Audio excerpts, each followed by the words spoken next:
আমার হাতে আপনারা এখন যে ওষুধটা দেখতেছেন এটা হচ্ছে মূলত মুরগির ক্যালসিয়ামের ওষুধ ক্যালফ্লেক্স এটার নাম। তো এটা আমরা কি জন্য ইউজ করতেছি আপনারা পুরোটা ভিডিও দেখলে বুঝতে পারবেন। আসসালামু আলাইকুম, কি অবস্থা সবাই, কেমন আছেন? আশা করি সবাই ভালো আছেন। তো সকাল সকাল বাড়িতে আসার পর হচ্ছে যে আমাদের ছোট ভাই আলফাজ নাই, তো আমি একা কাজগুলো করতেছি। সকাল সকাল মুরগির খাদ্য দিতেছি, পানি দিতেছি, কারণ হচ্ছে যে ও নানের বাড়িতে বেড়াতে গেছে। সবাই বলে ও বেড়াতে যাইতে পারে না নাকি আমার জন্য, আমি শুধু এদিক সেদিক যাই এই জন্য। তো ওরে বললাম যে তুই যা কদিন বেড়ায়, আমি এখানে থাকি। তো এই জন্য হচ্ছে তো আমি দিতেছিলাম। তো আর এদিকে আমাদের মানে দেশি মুরগিগুলো একটু দেখানোর চেষ্টা করতেছিলাম, কারণ হচ্ছে তো আমাদের দেশি মুরগিগুলো অসুস্থ হয়ে যাইতেছে। আর এদিকে আমাদের হাঁসের বাচ্চাগুলোর একটু দেখানোর চেষ্টা করতেছিলাম, আমাদের কয়েকটা নতুন হাঁসের বাচ্চা হয়েছে আর কি। তো এদিকে আমাদের ফুফাতো ভাই এসে সাবধান ও একটা কোয়েল পাখির গদ দিয়ে দিয়েছে, আপনারা দেখতেছেন। যে তারপর আমাদের এইদিকে আমি মানে বাড়ির সামনের দিকে আসার পর দেখতেছি আমাদের ঘরের জন্য কালকে ইট আসছিল, তারপর আজকে বাড়িগুলো আসছে আর কি। দেখতেছেন, আপনাদেরকে একটু ভিডিওতে দেখানোর ট্রাই করতেছিলাম আর কি।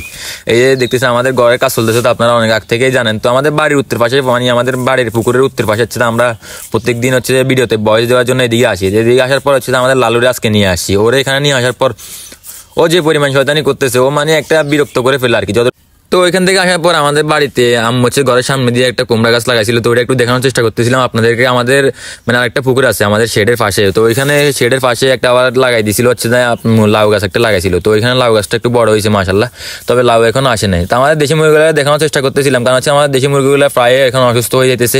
জানি না কেন অসুস্থ হইতেছে, এটা আপনারা একটু কমেন্টে বলবেন কি অবস্থা আমাদের মুরগিগুলো, মানে সবাই দোয়া করবেন আর একটু মাশাল্লাহ কমেন্ট করবেন আপনারা আমাদের ভিডিওগুলোতে। তো এদিকে আমাদের খামারের ভিতরে আমি আবার আসছি, আমার যে ফুফাতো ভাই যে ছোটো আমাদের তামিমের মধ্যে শামিমের পাইছি। তো ওরে বললাম তুই এদিকে আয়, ভাই একটা ভিডিও করে দিয়ে, যেহেতু আমাদের ভিডিও করার মতো আজকে কেউ ছিল না। তো আমি হচ্ছে যে এখানে আসার পর আমাদের মুরগি লিটারগুলো লাগা দিতেছিলাম, কারণ হচ্ছে নইলে আবার অ্যামোনিয়া গ্যাস হয়ে যাবে এই জন্য। তো অ্যামোনিয়া গ্যাসের জন্য যে লিটারগুলো লাগা দেওয়ার পর হচ্ছে যে আমাদের মুরগির দুপুরবেলার যে খাদ্যটা 1 কেজি আমরা দিই ওইটা দিতেছিলাম। তো আমাদের মুরগিগুলো হাত থেকে খাইতেছে মাশাল্লাহ, খুবই সুন্দর লাগতেছে। আপনারা অবশ্যই একটা কমেন্টে বলবেন আর কি। তো আমি আপনাদেরকে বলতে চাচ্ছি যে আমাদের দেশি মুরগিগুলো অসুস্থ হয়ে যাওয়ার কারণটা কি জন্য হইতেছে আমি জানি না, তবে অনেকগুলো মুরগি আমাদের অসুস্থ হয়ে গেছে, মানে আপনারা পরবর্তী ভিডিওতে দেখতে পারবেন। তো এই ভিডিওতে হচ্ছে আমি দেখানোর চেষ্টা করতেছিলাম আর কি। তো আমাদের দুপুরবেলার যে খাবারগুলো আমি এগুলো দিতেছিলাম মূলত। তো আমাদের প্রত্যেকদিন আমি আপনাদেরকে বলি যে আমাদের 2 বেলা আমরা খাবারগুলো দিই আর কি। সকালে 2 কেজি, বিকেলে দুপুরে 1 কেজি, বিকেলে আবার 2 কেজি। তারপর আমরা জীবাণুনাশক স্প্রেগুলো মানে গুলে নিতেছিলাম আর কি। জিপিসি 8 মূলত আমি ব্যবহার করি। এর আগে আমি না বিকেসি একটা মেডিসিন আনছিলাম, মানে ওইটা আমার থেকে মনে হয় মানে হয় না যে বায়োসিকিউরিটির জন্য এটা ইউজ করে। তারপর এইগুলো স্প্রেগুলো সুন্দর করে আমরা আসছি আমাদের বাড়ির পূর্ব পাশে আমাদের ধানের জমিগুলো দেখার জন্য, আর হচ্ছে মুরগির জন্য পাকিস্তানি পাতাগুলো সংগ্রহ করতে। তো আমি আর আমাদের ফুফাতো ভাই মানে যে শামিম আসছে আর কি, ছোটো ভাই, ও হচ্ছে এই যে পাকিস্তানি পাতাগুলো নিতেছে।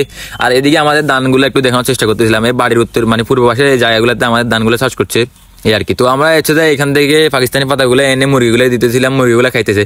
পাকিস্তানি পাতা আমি দেখছি অনেকে ভিডিওতে ইউজ করছে, মানে আমি ইউটিউবে অনেক সময় ভিডিওগুলো দেখি, তো ওইখানে দেখতেছি যে অনেকে পাকিস্তানি পাতা ইউজ করে। তো কেন ইউজ করে আমি আসলে জানি না, তবে এখন আমাদের যে কাজটা সেটা হচ্ছে মুরগির ক্যালফ্লেক্স যে মেডিসিনটা ওইটা আমরা ইউজ করবো। এই জন্য হচ্ছে পানির পাত্রগুলো আমরা বাইরে করে নিতেছিলাম, কারণ হচ্ছে যে এই ক্যালফ্লেক্স মেডিসিনটা হচ্ছে যে মুরগি ক্যালসিয়ামের জন্য ইউজ করা হয় আর কি। আমাদের এর আগে আমি আপনাদেরকে ভিডিওতে দেখেছিলাম যে আমাদের মুরগিগুলা ঠোকরাঠুকরি করে সবগুলো পশম উঠে ফেলতেছে, মানে এগুলো হচ্ছে যে আপনার আয়োডিনের হইতে পারে, ক্যালসিয়াম বিশেষ করে মানে সবচেয়ে বেশি হয় যে ক্যালসিয়ামের অভাবে মুরগিগুলো ঠোকরাঠুকরি করে। তো এর জন্য আমরা মানে অনেক কিছু ব্যবহার করছি, অনেক ন্যাচারাল জিনিসও ব্যবহার করছি, তো ঠিক হয় না আর কি। তবে ঠোকরাঠুকরি যে বন্ধ হয়েছে, তারপরে পশমগুলো গলাইতেছে না। তো এখন হচ্ছে যে আমরা সুন্দর করে এগুলো দেওয়ার পর মাশাল্লাহ, তো আমরা যেহেতু ভিডিওগুলো দিতে মানে ভিডিও করে রাখি, এবার আপলোড দিতে 2-3 দিন লেট হয়, এই জন্য আজকে ভিডিওটা ভয়েস দিতেছি। তো আমাদের মুরগিগুলোতে সুন্দর করে মানে পশমগুলো গলাইতেছে কি, পালকগুলো যে ফেদারগুলো আর কি, মুরগির ফিটার উপরে সবগুলো ফেদার উঠে ফেলছে না ঠোকরাঠুকরি করে, তো এগুলো হচ্ছে সুন্দর করে গলাইতেছিল এই আর কি। তো ঠিক আছে, ভালো থাকবেন সবাই, আল্লাহ হাফেজ। পরে ভিডিওতে আবার দেখা হবে ইনশাল্লাহ।